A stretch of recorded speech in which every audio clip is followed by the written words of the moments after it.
true. That has nothing to do with me. I will continue to tell the truth. I will die telling the truth. So let's understand this clearly.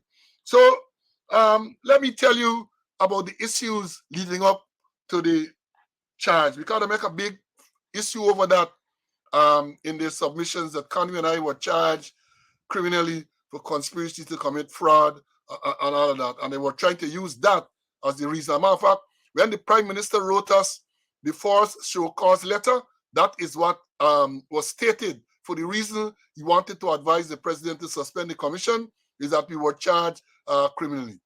That is what the Prime Minister, Mark Phillips, said in the letter. First show cause letter. Because there was a next one as well, when there was another reason, right? So, and then let me tell you how we end up getting charged. We were asked, that's Mr. Conway, myself, some other retired police officers, I'm going to tell you who they are in a short while, to assist the police force in revising the standing order. They called us, Mr. James, who was the commissioner, and his team called us and asked us to assist. We agreed that we were going to assist.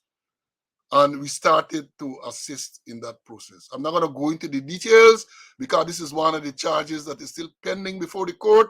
And as I said earlier, once a matter is pending, you're not really should be commenting on the merits of the case. But just to tell you that we were there. Now, the whole story is we did the review.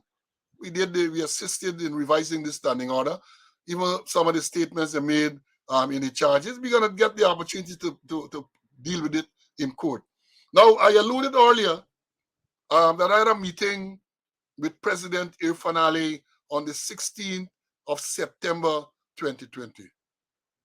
In the afternoon of the 16th of September 2020, we had a meeting at State House. No, sorry, at Office of the President in Chief Chandapal Drive. The meeting was between me and the President alone. And I am emphasizing that because when I address the affidavit by the Prime Minister, I'll tell you why. We met, President, I got up there, I waited for a few minutes, then I was invited into the office of the President. He and I were alone. As I explained earlier, I got a nice buttering up, or he told me that I was doing a good job, and that they remember the role I played in 1992. You're referring to October 5th when they had riots in Tongue following the general election. And I, at that time, was the officer in charge of the TSU. And we went out there and we dealt professionally with the crowd and brought the situation under control in a short time. He told me that he was appreciative of that, and other members were appreciative, or members of the PPP and the government were appreciative of that. And I thanked him. And then he went on to, he even told me that, he would want me to continue as chairman of the Police Service Commission, and they were to establish some commission to look into the force. He would want me to be a member. A lot of buttering up took place. And then after the buttering up, then he came to what I suspected was the main issue, promotion of some people. He mentioned names, Brutus, Karim Bash, McPherson. As a matter of fact, when he mentioned McPherson in the same breath of Brutus and Karim Bash, I wasn't certain who he was talking about. Later on, I realized that McPherson's a member of the Presidential Guard who at the time was the close man, or shortly before was the close man for the former president and all of that. He mentioned those names. He called name, for example, Paul Williams. He mentioned Paul. He mentioned Azur in particular, how Azur was unprofessional during the story at the GCOM day where he overheard transmission from the radio set, and Azur being disrespectful and unprofessional. In terms of Paul Williams, when I told him that the Brutus and Karim Bash and some others had matters pending, he said that he then mentioned Paul Williams. He said allegations are made. Well, I told him allegations are made against those people and the matter is being investigated. He told me Williams have allegations against him too. So I said, well, if that is the case, then all the allegations should be investigated. All should be investigated. I even remember mentioning to him of the allegation against a senior police officer where a journalist alleged that he attempted to sexually assault her in his office. at Eve Leary in his office. I mentioned that. I said, you have all of these matters, and therefore the matters have to be properly investigated. Anyhow, the conversation ended. That's on the 16th of September, 2020. The very next day, I had a meeting with Arafat Kwalanda, who is a close associate of the president and the government. He told me, and I know him because we were in the Rifle Association together. I considered him there and a friend. So when he called me and he asked me for the meeting, I said, no problem. Didn't say what the meeting would be about, but he arranged a place in Middle Street, and we met, sat down, had something to eat, something to drink, and then he broached the issue. Being that the Attorney General wanted to meet me, but he was afraid to approach me directly. And I told him I would meet with anyone as chairman of the Police Service Commission, but then nobody's going to get me to do anything illegal or unethical or unlawful. I told him that. And we're going to deal with that because some things are mentioned in the affidavit, actually denying that. I'm going to tell you the facts are there. So we met and we had the discussion. The thing ended. The next day, I think it was, or the same day, I have the dates written down somewhere, right? He called me. There's Arafat called me. He laughing, as friends would do. He laughed. He said, man, I didn't know that you met with the big man, referring to the president, the meeting I had with the president the previous day on the 16th. And I said, well, I thought you knew. I said, no, man, he did not know. He did not know. We laughed it off. Then he called me sometime after again to tell me that he was still trying to arrange for the meeting with the Attorney General, and by that time, during the conversation, he asked me if I would meet with the Vice President. I said, fine, same conditions, right? But then he called me to tell me that he was still trying to arrange the meeting with the Attorney General, but the Attorney General was busy in Parliament. He never called back. The meetings were never held. That is the fact. That is the truth. I said so in an affidavit, and unlike those persons who tell a lot of lie in affidavit, this is the truth, the whole truth, and nothing but the truth.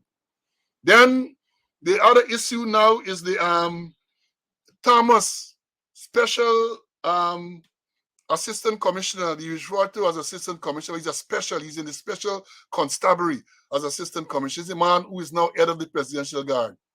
He was on leave, pre-retirement leave in August, more specifically on August the 2nd, when the president was sworn in. He was on pre-retirement leave, and he was called out to head the Presidential Guard. Shortly thereafter, the head of the Presidential Guard, Special Assistant Commissioner Edgar Thomas, wrote to the Police Service Commission about promotions, about acting appointments, a whole list of persons who they wanted to act in various ranks. But that was so irregular because no head of any department can write to the Police Service Commission. The whole procedure is that these things come through the Commissioner of Police. So when I saw it, we had a meeting and it was discussed, and I was told that we should rebuke Thomas. So I wrote a letter rebuking Thomas. I wrote a letter to Thomas and rebuked him. And the very day the letter was dispatched, when I got home, the president called me.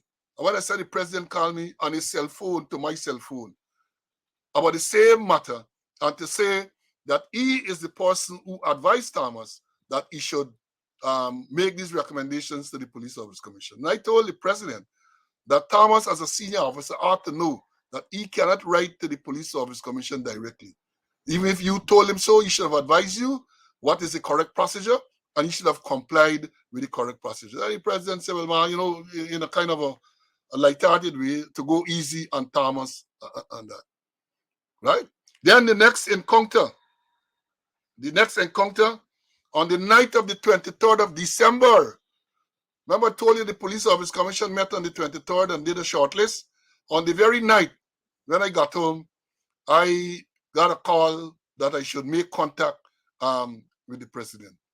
I was reluctant to do so because I figure the fact that the president talked about promotion on the 16th of September and the Service Commission met to discuss promotion on the 23rd of December, the fact that the president was calling me the same night, I felt that is the promotion he wanted to talk about.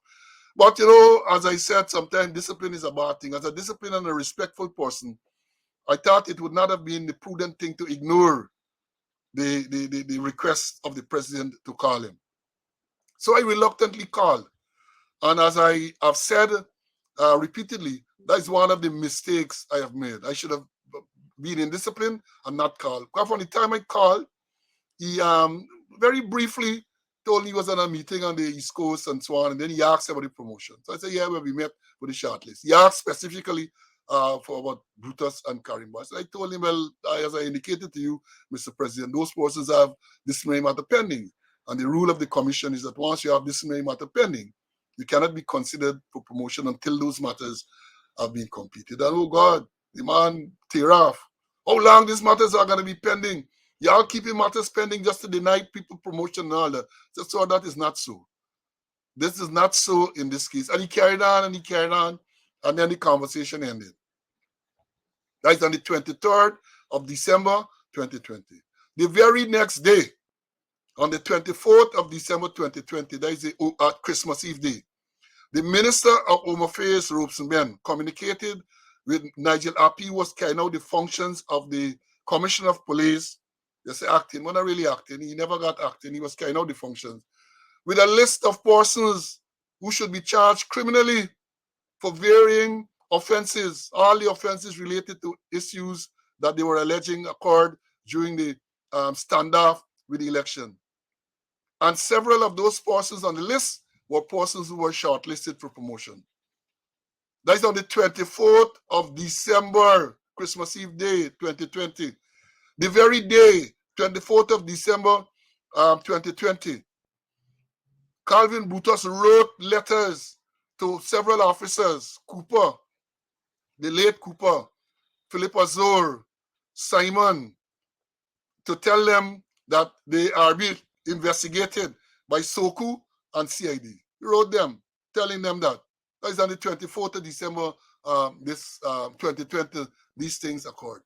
Now, when we met again to consider promotion, we were clear that that was those letters, the missive or the communication from the Home Affairs Minister and the missive from Brutus was designed to prevent us from promoting these people. Because remember, I indicated to the president and that once a person has a pending matter, I emphasize this very matter, they're not going to be considered. So they've manufactured this thing now to say, well, these people now have pending matters, criminal matters, and therefore, or they are being investigated criminally, and therefore they should not be promoted. But we saw through the subterfuge. We met at the commission. We discussed the letter, because what was strange about the letter too, the letter came directly from Brutus, and that is not the protocol. If he signs a letter, he has to sign on behalf of the commissioner, but this time he's signing on his own right, and that we decided, with advice from the same secretary, that the letter should not be considered. And we disregarded it, and we continue our deliberations. And I said, when we were almost finished on the final day to make the thing, this injunction came preventing us from going ahead with the promotion. Now, and you know, the Chief Justice in her ruling, I think yes, in the ruling, but she didn't make the point to on the 18th of June 2021, when she wanted to know why Brutus was writing letters to his rivals. That's our word, the word that is used. She asked his lawyer, why is your client writing letters to his rivals to advise them that they are being investigated? And the lawyer's story was that, well, he is the admin man and therefore he's writing, but he's not doing the investigation. And again, she asked, well, why couldn't someone else write? Why couldn't the people who are doing the investigation write? Clear conflict of interest. Clear conflict of interest. Clear self-serving, as she said to in her ruling. Self-serving. And again, when I say these things, the records are there. So if they want to sue me again, let them go ahead. We can meet at the court step. Let them go ahead if they want. These are facts. And according to Uncle Fraser, former Commissioner of Police, facts are stubborn things. No matter what you do, they remain there. These are facts. And then what we had, they talk about the investigation against, in the letter, in the affidavit by the Prime Minister, Mark Phillips, and the Secretary to the Police Service Commission, Jagabin Jai Singh, they claim that the Conway and I were being investigated as of April 2020. Lie. That's a lie. Teacher Porcy say, you know the song from Nelson? Teacher Porcy say, when you tell a lie, you're going to hell as soon as you die. Lie. 2020 April, the coalition was still in power. 2020 April, the country was in a state of mere panic because of COVID. You might not know, but you know, I just do my research and give me facts. The first case of COVID in Ghana was discovered on the 11th of March 2020. And if you check the records, you will see that in the first week of April, they start with this curfew and all of that. But they're saying in the affidavit that this investigation started in April of 2020. Lie. They are telling lies. This investigation was conducted by SOCU. If you look at the charge, the main man there is Krishnanath Ramana. I don't think he was even there at SOCU at that time. I'm almost confident. I know the head of SOCU was not in that position in April 2020. So let me give you the background. This investigation started as a result, and this is the investigation into this fraud when they talk about where we end up getting charged for conspiracy to commit fraud. As a result of a statement made in Parliament in February of 2021. In February 2021, the Minister of Home Affairs, Mr. Robeson Ben, made a statement that $300 million were missing from the Police Finance Office. Check the record, he said so.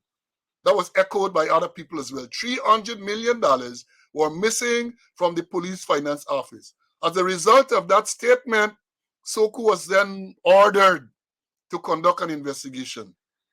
SOCU went to the Police Finance Office and seized the payment vouchers, which is normal during an investigation. They seized the vouchers.